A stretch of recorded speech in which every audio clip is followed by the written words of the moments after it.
Governor Volpe,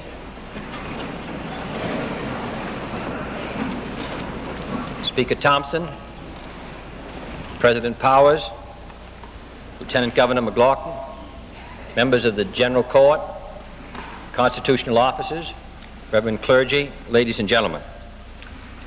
I have welcomed this opportunity to address this historic body, and through you, the people of Massachusetts, to whom I am so deeply indebted for a lifetime of friendship and trust. For 14 years, I have placed my confidence in the citizens of Massachusetts, and they have generously responded by placing their confidence in me. Now, on the Friday after next, I am to assume new and broader responsibilities. But I am not here to bid farewell to Massachusetts. For 43 years, whether I was in London or in Washington or in the South Pacific or elsewhere, this has been my home. And God willing, wherever I serve, this shall remain my home.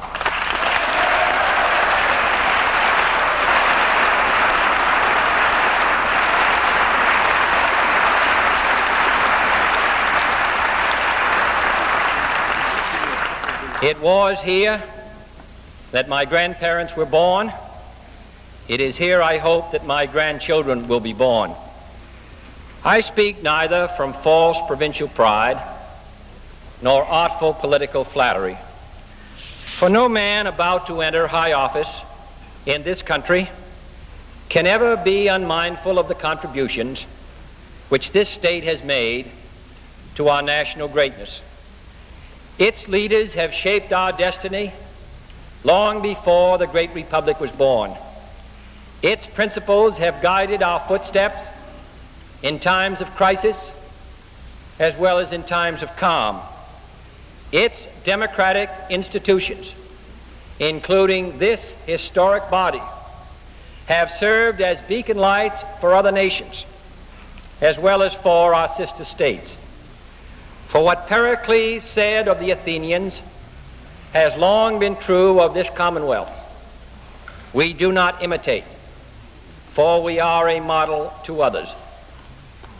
And so it is that I carry with me from this state to that high and lonely office to which I now succeed more than fond memories or firm friendships. The enduring quality of Massachusetts, the common threads woven by the pilgrim and the Puritan, the fisherman and the farmer, the Yankee and the immigrant, will not be and could not be forgotten in this nation's executive mansion. They are an indelible part of my life, my convictions, my view of the past, and my hopes for the future. Allow me to illustrate. During the last 60 days, I have been at the task of constructing an administration. It has been a long and deliberate process. Some have counseled greater speed. Others have counseled more expedient tests. But I have been guided by the standard John Winthrop set before his shipmates on the flagship Arabella 331 years ago, as they too faced the task of building a new government on a perilous frontier. We must always consider, he said, that we shall be as a city upon a hill. The eyes of all people are upon us.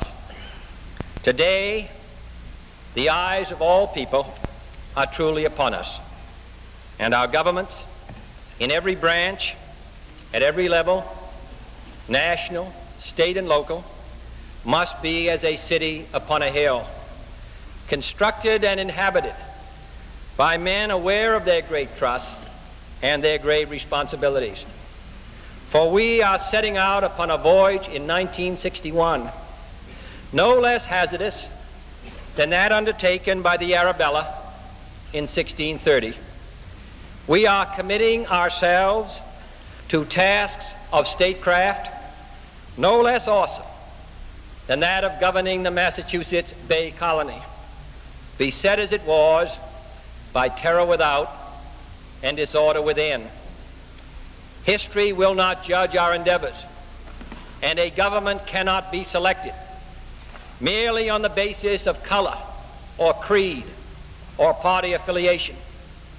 Neither will competence and loyalty and stature, while essential to the utmost, suffice in times such as these.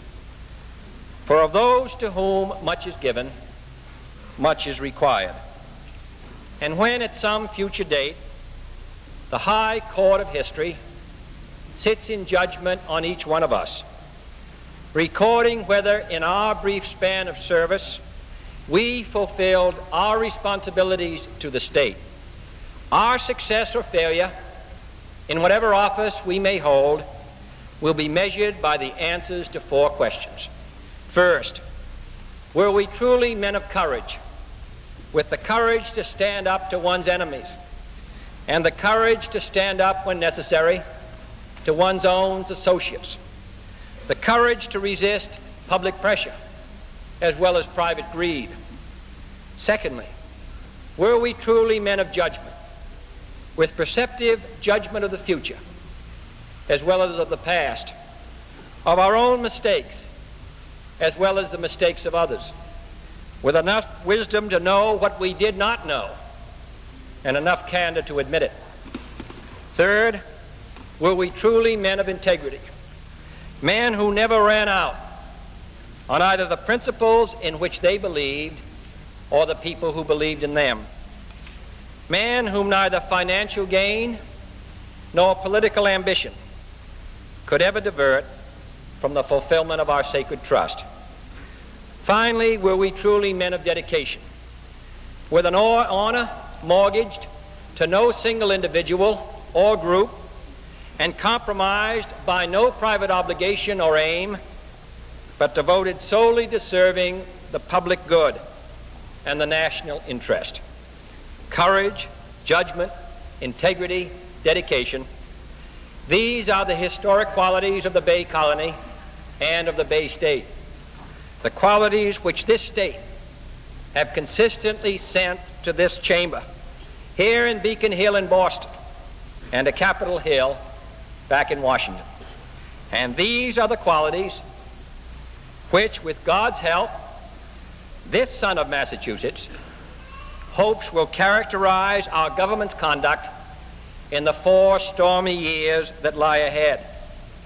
Humbly I ask his help in that undertaking, but aware that on earth his will is worked by men, I ask for your help and your prayers as I embark on this new and solemn journey. Thank you.